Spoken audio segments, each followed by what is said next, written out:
Welcome, dear listeners, dear viewers, to Healing Sound Movement Television. My name is John Consemulder. Go to HealingSoundMovement.com for our TV specials and go to World Peace Child for our intention, coherence, global consciousness, whatever you want to call it, project working with children, for children, and children as the real change agents for real sustainability and a better world. So check that out as well.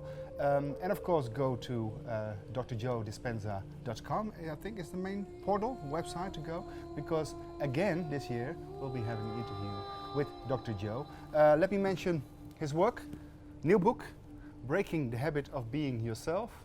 Here it is. And I believe it's also being accompanied by a CD or a DVD.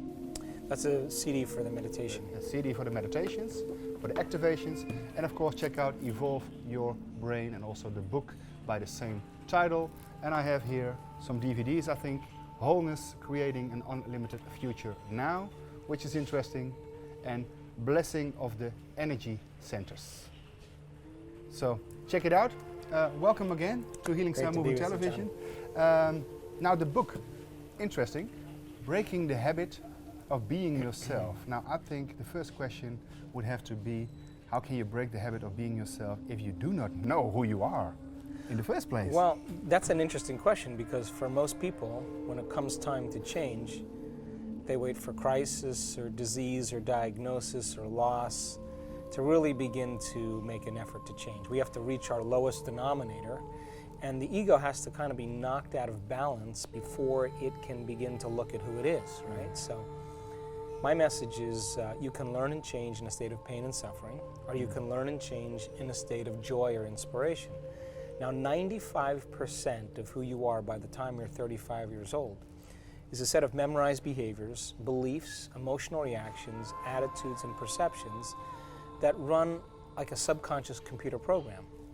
So 95% of who we are by the time we're 35 is the body becoming the mind. So a habit is when your body becomes the mind. So when it comes time to change, most people are using 5% of their conscious mind to go against 95% of what they've memorized. And this is where the challenge becomes, because in order for us to change, the first step is to become conscious of our unconscious thoughts. It's not just willpower.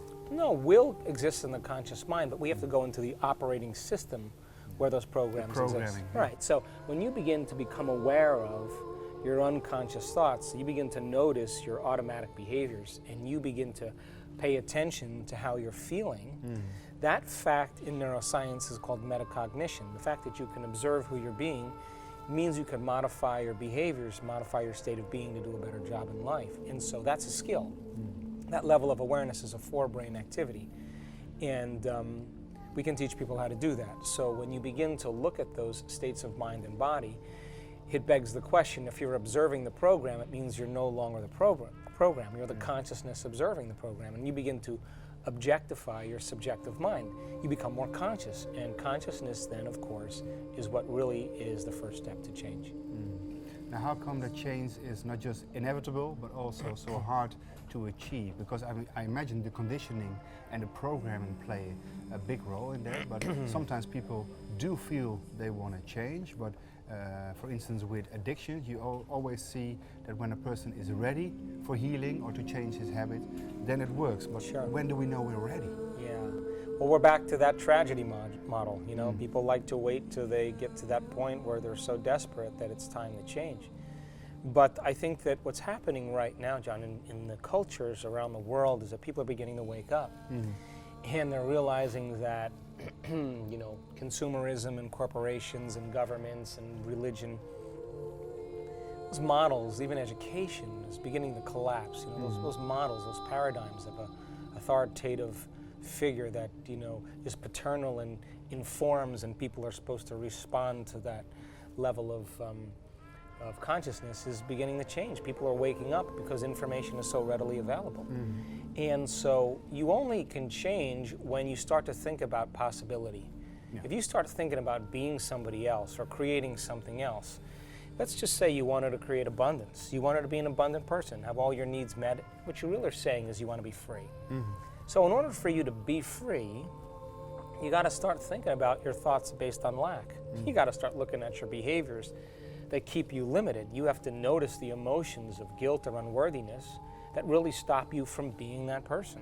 And so when people start getting clear on their attention, there's a strong division that starts to take place between the old self and the new self. So we have to change our frame of references, consciousness-wise? You have to begin to go from a state of survival, which is where most people live, to a state of creation.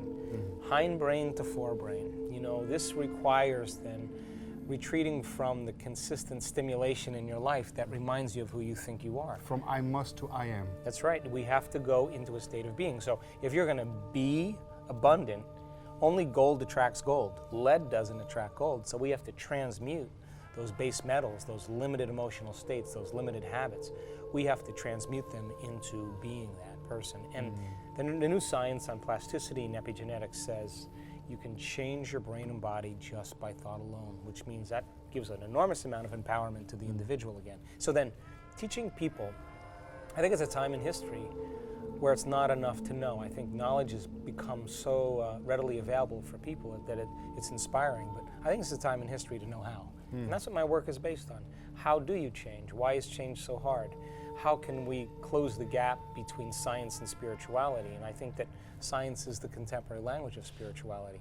So when people start to understand a little bit more about quantum physics and neuroscience and epigenetics and neuroendocrinology, they understand how they're managing and regulating their internal states. Now they're more empowered to make significant changes. Now, if matter is formed on the basis of consciousness, so to speak, could we also say that, for instance, with epigenetics, nutrigenomics, and scalar electromagnetics, and the holographic paradigm, that we are also the environment? We're not changing the parameters of the environment, but we are that environment, as above, so below, so within, so without? Yeah, this is an interesting paradox because the answer is yes and no.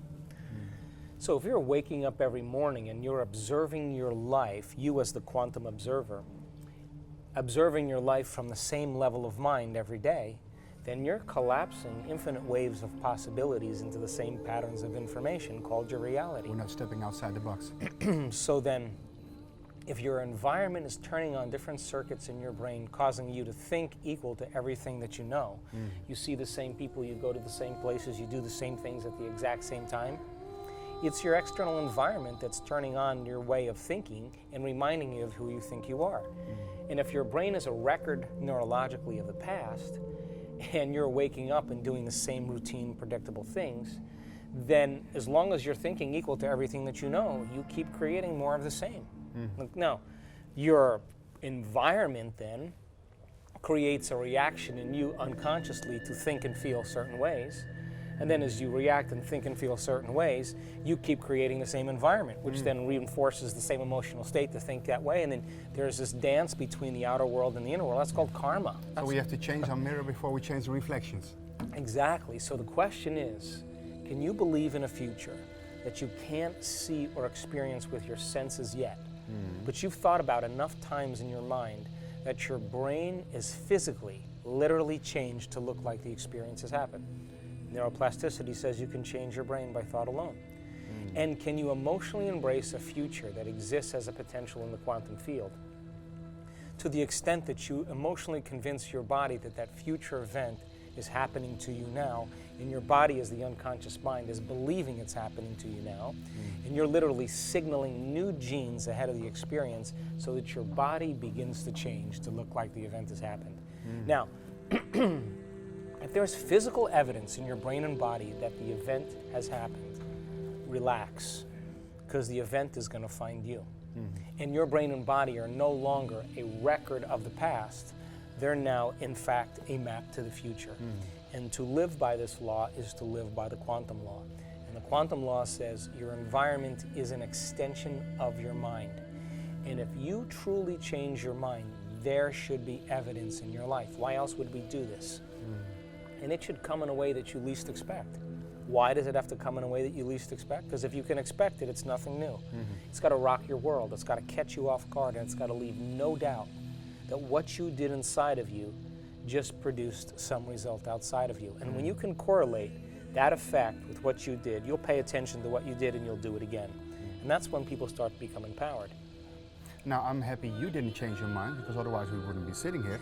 We're sitting here, by the way, in the Netherlands at the Zonheuvel. And of course, this is a Bliss event organized by Lisbeth Bakker, our mutual friend. And you're doing a workshop here. Last night was a lecture. So can you explain or tell a little bit more about what you are doing here, workshop-wise, activation, meditation? Sure. This is a progressive workshop, and it's an opportunity for people to retreat from their life. This is a beautiful place. They can remove themselves from the place they live and the place they work and the people that they see to begin to learn some vital information about what the new science has to say about change, and then be given the meditations and the techniques to begin to find the present moment, which is so hard for most people, to change beliefs and perceptions about themselves and their lives, to learn how to heal their bodies, to tune into potentials that exist in the quantum field, to give them the science and tools to begin to make changes so that when they return back to their life, they're believing in possibility instead of believing in their senses. A different holographic imprinting that becomes manifest later. And it works, and we've seen it work now in numerous situations.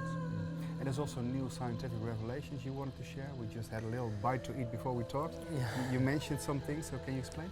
Well, in the last 2.5 years, I started studying spontaneous remissions. I wrote my first book, and I found out the commonalities. And of course, after I figured out what they were, my next question was, well, we should be able to reproduce the results. By the way, because I literally took the time to write it down, so let me mention that. The 4 coincidences, right? Yeah. And 1, an innate higher intelligence gives us life and can heal the body. 2, thoughts are real, thoughts directly affect the body. Coincidence 3, we can reinvent ourselves. And 4, we are capable of paying attention so well that we can lose track of relative space and time. I thought it was fascinating. Yeah, those were the common things. And so, and there's a lot of science that goes into understanding it simply. But then once I was able to realize what they were and discover them, the scientist in me started getting very itchy. He started saying, we should be able to reproduce this. Yeah. In other words, we know what it is. It shouldn't be spontaneous. That's right, it isn't so spontaneous at all. So we started teaching workshops after What the Bleep in the book, and people's most common question is, how do we do it? So first couple of years, getting people into the skill of how to meditate and the skill of getting beyond their bodies, their environment, and time. And about 2 years ago, we started getting a lot of emails from people that were healed of lupus and MS and cancer and high blood pressure and serious conditions, celiac disease and chronic pain and high blood pressure. We started getting feedback, and people were starting to say, this works. Yeah. So we had an event last year in Denver, Colorado. It was an advanced workshop, about 275 people there, and we had 7 people have spontaneous remissions, like during the seminar. This was pretty exciting for me because we were getting immediate feedback now. It wasn't happening over time, it was happening during. And these were people having trouble with the condition for a lifetime? Yeah, probably. For lifetimes. Yeah, some people were, in big trouble. So then I got very excited, like, wow, we can measure their blood tests before and after, we can do a scan before and after. And then I was happy, and then all of a sudden the scientist in me started nudging me again and saying, so what do you think's happening in their brain and in the field around them? So try to explain that mechanism. So we had another advanced event this February, and we brought in a team of neuroscientists, and we did a functional electroencephalographs, what's called quantitative electroencephalographs. We scanned about half the audience before the event, and then half the audience. That's not a functional MRI scan, it's a different one. No, it's a functional EEG, electroencephalograph. Okay. Yeah, okay. So we're measuring electromagnetic fields. You can follow the flow. Right. So we can measure things like amplitude and coherence, alpha to theta ratio, theta to delta ratio, how fast a person drops into meditation, what level of gamma they're in if they really get into a superconscious state. And so we did a host of people before the event, and then we measured a host of people after.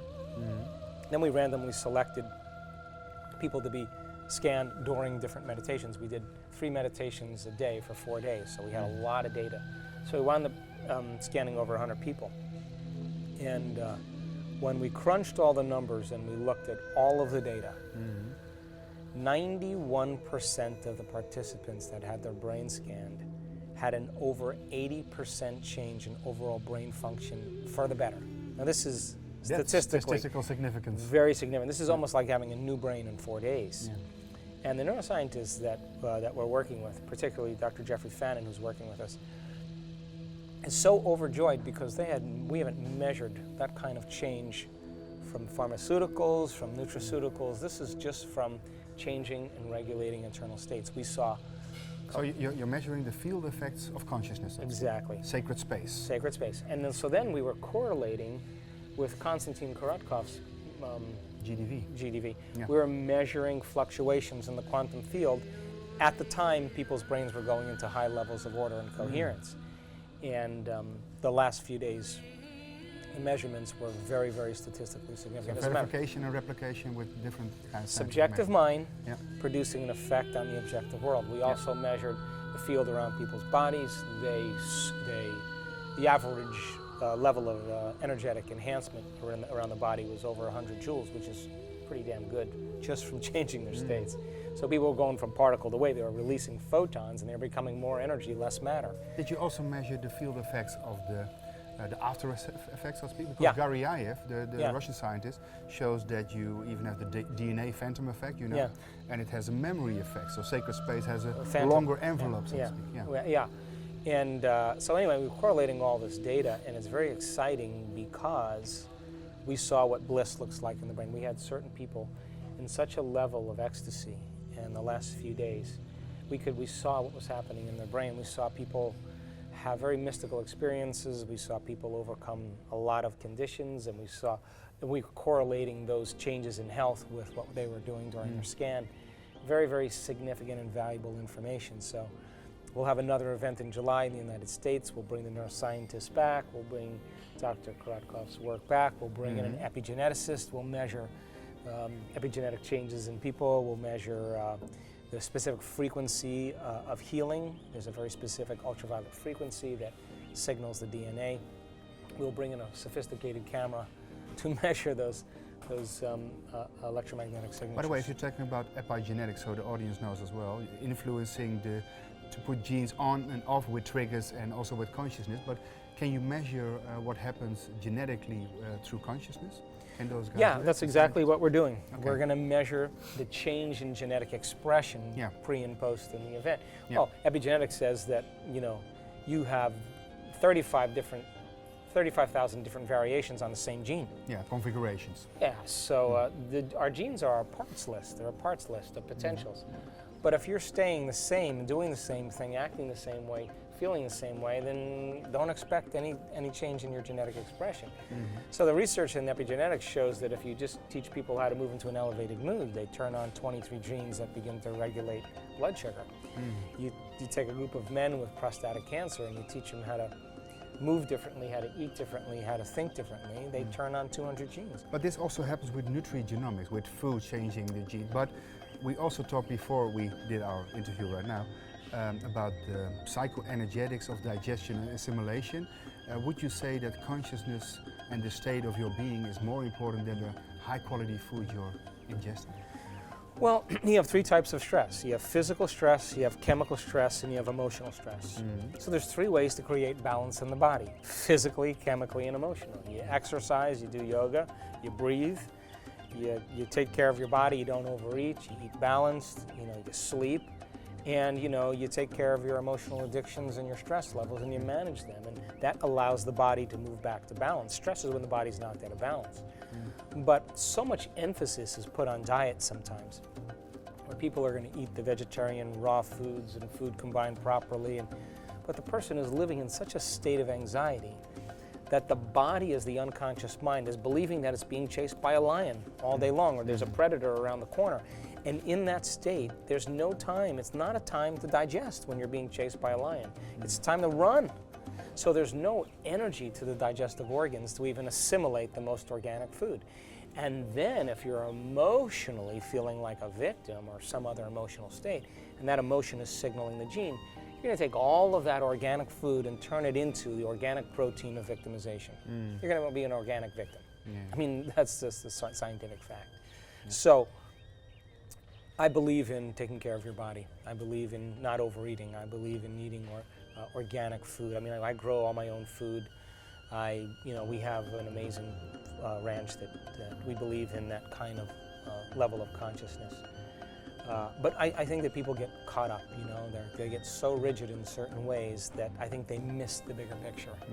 And, every type of stress, if you think about it, ends up as emotional or psychological stress. You break your leg, you have a disc herniation, that's a physical stress. That physical stress creates a pain, and that creates chemical stress, and that chemical stress creates emotional stress, which creates chemical stress, and then you're psychologically more stressed. It always ends up as psychological stress. So teaching people how to regulate and shorten the refractory period of their emotional reactions, the things in their life, managing their inner world, is where the body can recalibrate. That's when the body can move back to balance. So I think there has to be a bigger picture that has to be drawn.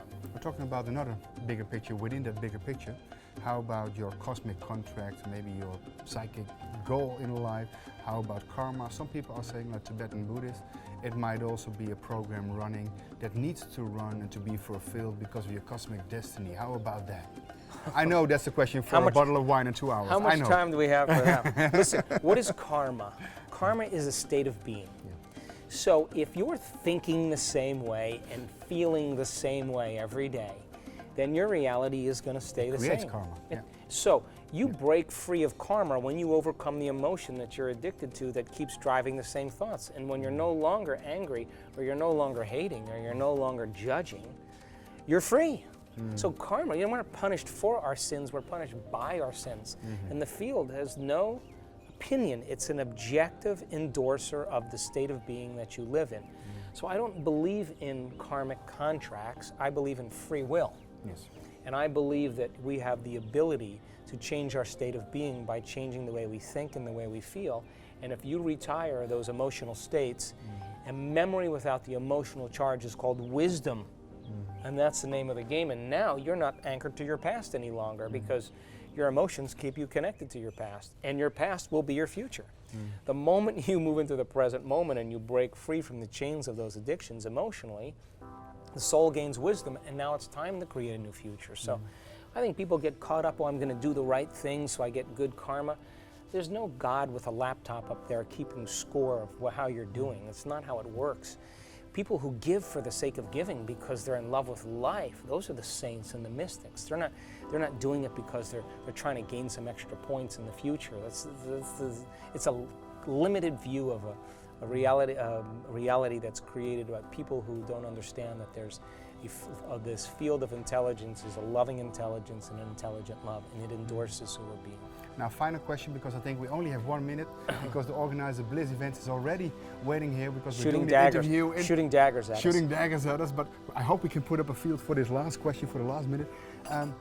Do we need a multidimensional model in science? Because I'm thinking about psychoneuroimmunology, heart coherence. Yes, I see you laugh here. Heart coherence. You know the answer to this question. Yes, but I'm asking not for you, but for them. Well, listen, I mean,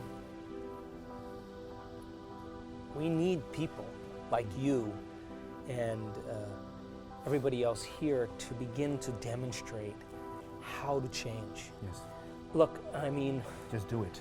If you're changing your state of being and your cancer is going away or your high blood pressure is changing, and we can measure that, now psychoneuroimmunology and heart coherence and all of that stuff starts to create a bigger model.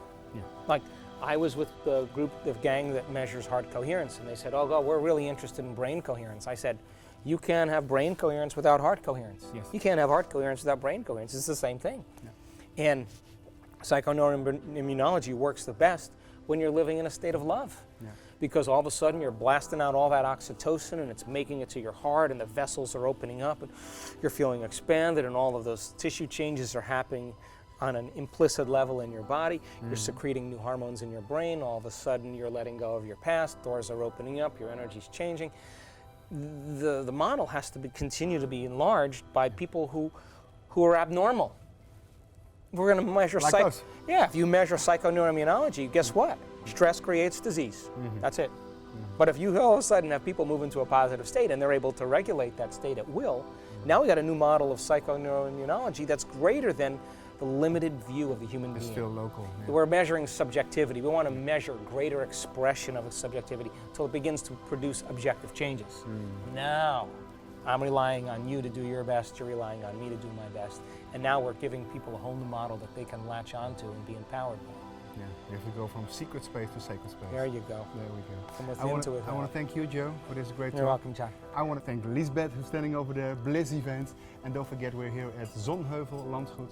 I'm John Consemulder for Healing Sound Movement TV, signing off. Go to HealingSoundMovement.com, WorldPeaceChallenge.com, BlissEvents.nl, BlissEvents.com, and drjoedispenza.com. Thank you for your time, seeing us.